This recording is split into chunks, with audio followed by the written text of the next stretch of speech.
I noticed that you pointed at the think about it,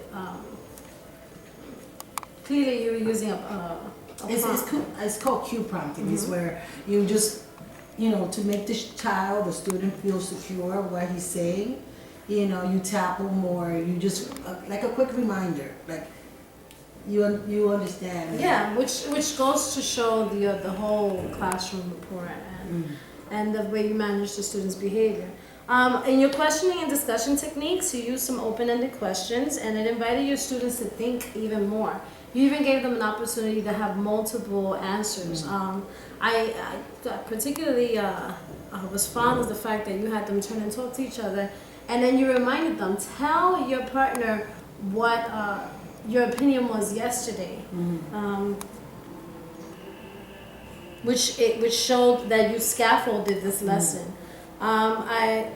They were smiling and they were free to speak to one another about their work. I also noted that you questioned the students throughout the time when you were modeling, and although you were remodeling what a supporting factor was a supporting factor, although your modeling was a supporting factor to the lesson, next time that you do the modeling, to ensure that the students, that you model what you want to see. For example, this would include the sentence structure, spelling, punctuation, and grammar. If you were doing a lesson on editing, then it would be appropriate to make mistakes and figure them out together as a class.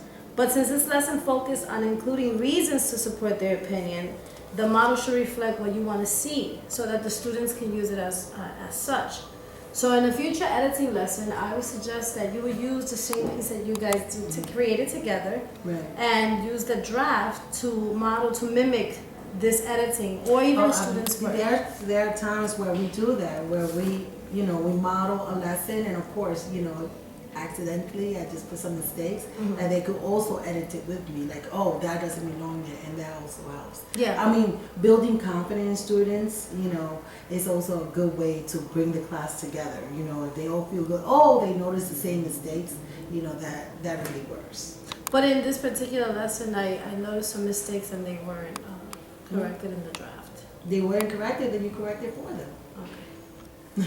All right. So just for future lessons, when you model, just right there, I would edit them. Right there and then.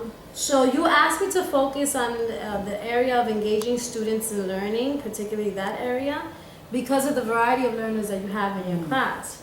So as far as engagement, all of the students were engaged in the challenging content, all throughout the task and then on the activities. So whole group instruction, small group instruction, they were on task.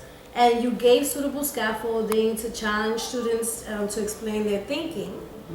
However, did it stop? No, sorry. However, one suggestion that I would make is to push the highest level students by providing them with scaffolds. For example, when the highest level student group, when they were completed with their 3 reasons, when they finished their 3 reasons, you asked them to add more reasons why they didn't like the foods they didn't like, why their opinion was what it was. I would suggest that instead of having them add more reasons, more than 3, that you would have them do more descriptive details on the why on those reasons they already have.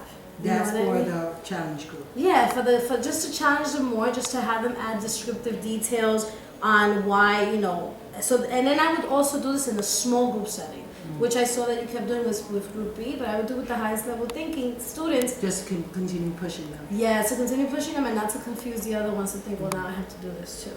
So. But I think maybe sometime I could do small groups with that group, after they do the independent work, then I could go back. And instead of focusing on Group B, I could just definitely go to Group C and D, and then of course add a little challenge to each point.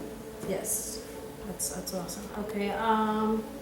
I also noticed that you allowed Group B to create and use their own word splashes, which I thought was great scaffolding because they were able to use that in order to include that and incorporate that into their writing. Assessment was fully integrated in this lesson, and the students were aware of the assessment criteria. You gave your expectations from the very start.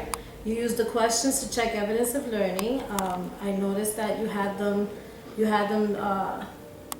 gave great feedback. You would tell them, yes, okay, now what else? And you were pushing as the whole group to give you answers as to the why, and they were able to learn from each other, is what I noticed.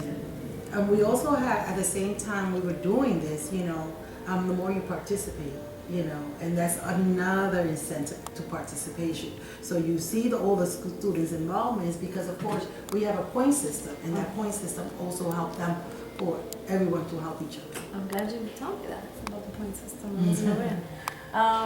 And overall, this was an effective lesson that supported all of your students.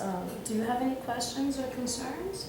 No, I mean, you gave me great feedback. I was able to make a note of something that I should look at in the next steps. Okay, thank you so much. Thank you. Okay, good look up. Okay.